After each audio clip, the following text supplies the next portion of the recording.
A change in the person who sits as Speaker of the National Assembly could be positive, don't you think, Bwana Poghisio? Well, it could be positive, it could be negative, but it most likely is very confusing. And so where is the line that has been drawn between the three arms of government? Mm-hmm. You know, sometimes this is a problem. The problem is the way that we have lived in this country is that there is absolutely a mix-up of things.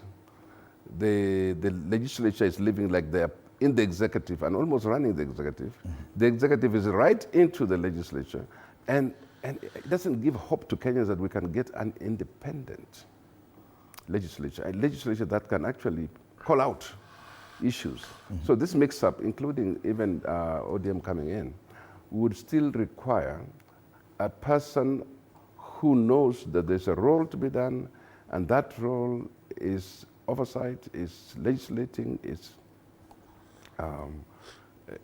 representation. It is not going to be compromised by anybody, and it's not going to be run from another house, another arm of government.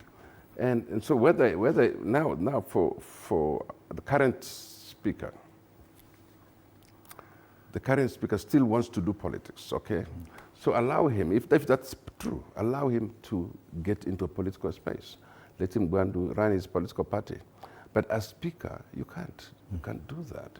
So yeah, so you realize that there is an alignment that still brings the parliament back into we're not in a parliamentary system. We are in a presidential system. So when you speak about what could happen in the ODM, first of all, I agree.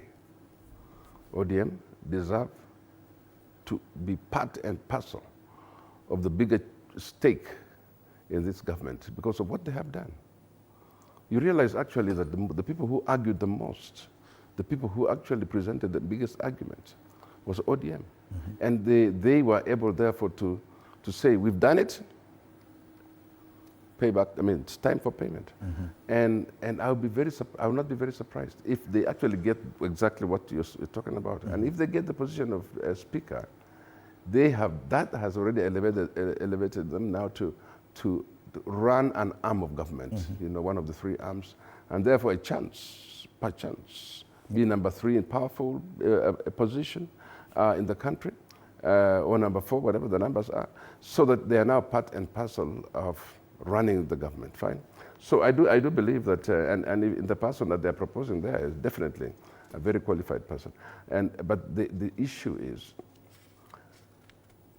what is it going to be at the end of the day? Is it a Kenya Kwanza government? Or is it an ODM Kenya Kwanza government? That's a question. Okay. And whose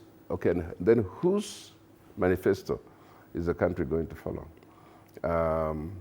Is it going to be a split manifesto that says, now you run your manifesto, we run our manifesto?